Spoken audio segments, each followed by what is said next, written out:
সম্মানিত উপস্থিতি, আজকে এই জানাজায় যারা আমরা হাজির হয়েছি তারা জানি একটা ব্যতিক্রমী জানাজা।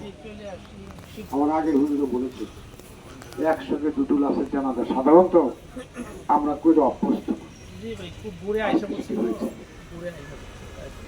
কিছুদিন আগে আমার ইউনিয়নের একটা গ্রাম মির্জাকান্দি, ওই গ্রামে 3 জন একসঙ্গে এরকম মারা গেছে এবং সেটাও হুন্ডা অ্যাক্সিডেন্ট। তো আমার পূর্ববর্তী বক্তা সুন্দর করে বলেছেন, তোমরা ছেলেরা যারা হুন্ডা চালাও আর একটু সাবধানে তোমরা চালাবে। হুন্ডা কিন্তু দিলেই কি বলে অ্যাক্সিডেন্টার দিলেই কিন্তু হুন্ডা স্পিড উঠে যাবে এবং তোমার বুঝতে হবে যে আমি অ্যাক্সিডেন্টের টান যে দিচ্ছি এই টান আমার মৃত্যুর কারণ হয়ে যেতে পারে। এটা কেন যে আমরা ভুলে যাই। আর আমাদের বাবা মারা যারা আছেন অনুগ্রহ করে বাচ্চাদের যাদের প্রয়োজন হুন্ডার তাদেরকে হুন্ডা কিনে দেবেন। আর ছেলেরা মানে মান করবে, অভিমান করবে, আপনার কাছে দাবি করবে, এই কারণে আপনার ছেলের হাতে তো মৃত্যু তুলে দিতে পারবেন না। সুতরাং একটু সকলে আমরা একটু সাবধান থাকি। আমাদের হুজুর বলেছেন যে মৃত্যু তো অবশ্যম্ভাবী, এই বিষয়ে কোনো প্রকার সন্দেহ পোষণ করাও কিন্তু মারাত্মক অপরাধ।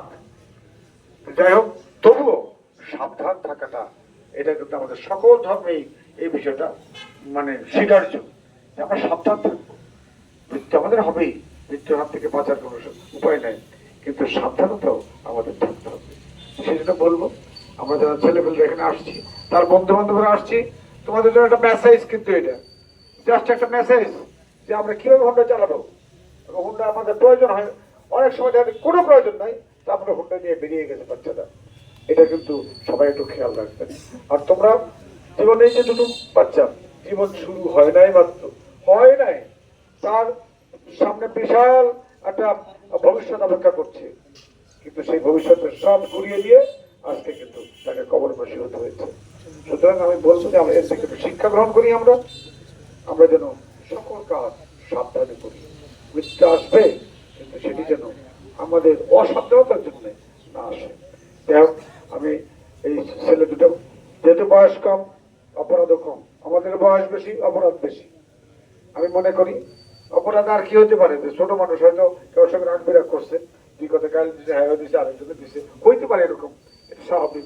যদি এই কারণে ওদের প্রতি কোনো কষ্ট থাকে আপনাদের, তাহলে অনুগ্রহ করিয়া এই বাচ্চা দুটোকে ক্ষমা করবেন এবং আপনাদের ক্ষমা এখনই তাদের বড় প্রয়োজন। আমি দোয়া করি তাদের জন্য এবং তাদের বাবা মা এটাতে কিভাবে ধৈর্য ধরবেন।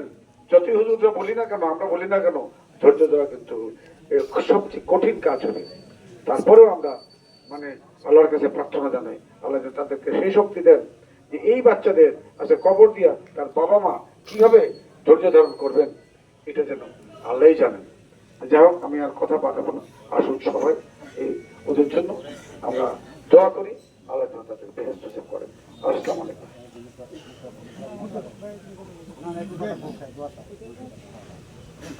এখানে বড় শোকের ব্যাপার, ছেলের জানাজার মধ্যে বাবা কথা বলবে, ছাত্রর জানাজার মধ্যে